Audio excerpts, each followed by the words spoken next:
Hi everyone, this is Casey with Foundation Testing and Consulting. We've done a series of videos about the Amidon Avenue Bridge replacement project located in the city of Wichita, Kansas. This is the project where we perform construction phase PDA testing, but prior to the contractor, King Construction, ordering the piling for the job, we thought that the planned pile lengths were overly long and that there was potential for significant cost savings. So Jordan Toogood with King Construction had us perform a site-specific study where we used geophysics to determine the seismic compression wave velocity profile and compared that with the results from our previous correlation study that we did for multiple bridge projects throughout the state of Kansas. Also combined with a database search of nearby projects, we determined that for most of the substructures at the project, a reduced pile order length was in order. And this was important because the city of Wichita doesn't pay for cutoffs. So any actual savings in pile quantities would go right to the bottom line for the contractor. So I want to go through this spreadsheet here. You can see we've got 6 substructures, 2 abutments, and 4 piers. We have a total of 236 piling on the project. So you can see in this column, this is the planned pile length. This is the length that we predicted. And this is the range of actual pile lengths for each substructure. So you can see we predicted 55.5, the average was 54. The range was 55.2 to 50.5, and we had recommended 56-foot pile order lengths, which was consistent with the original plan quantity for that project. In fact, we ended up not recommending any changes to the abutment pile order lengths.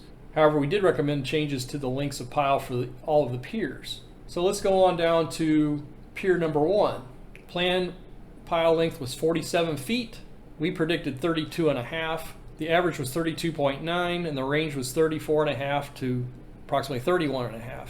And we had recommended a pile order length of 38 feet. So again, we bounded the range in actual pile lengths for the substructure. In a similar fashion, Pier 2, we had predicted 36-foot long pile. The average was 33.5. The range was 35.3 to 31.7. And we had recommended a pile order length of 41 feet. So again, we were covered. And then Pier 3, planned length 44 feet, predicted length 31, actual average 33.7, and the range was 37 to 30. So we had more of a range there, and our recommended order length was 36 feet. So I think they had to have a splice on just one pile on the entire project, and it was at Pier 3. And on Pier 4, planned length was 43 feet. We predicted 32 feet was needed.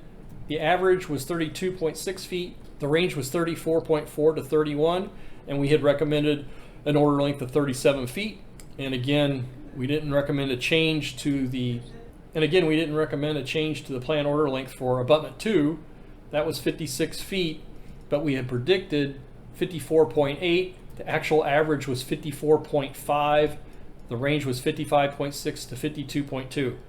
So based on our recommendations, the contractor reduced his total pile order length by 1,392 feet and realized a cost savings of over $60,000. So we're looking forward to implementing our procedures for geophysics and comparing results from nearby projects to perform better pile predictions for your project. And again, this is particularly important if you would incur a splice where you might not otherwise have a splice, or you're on a project where the owner won't pay for pile cutoffs. So if you have any questions about this procedure or how it might apply to your project, please contact me. My email address is in the description for this video. If you haven't already hit the like, subscribe, and notification bells, please do so. I post new content every week. So thanks for watching, everyone.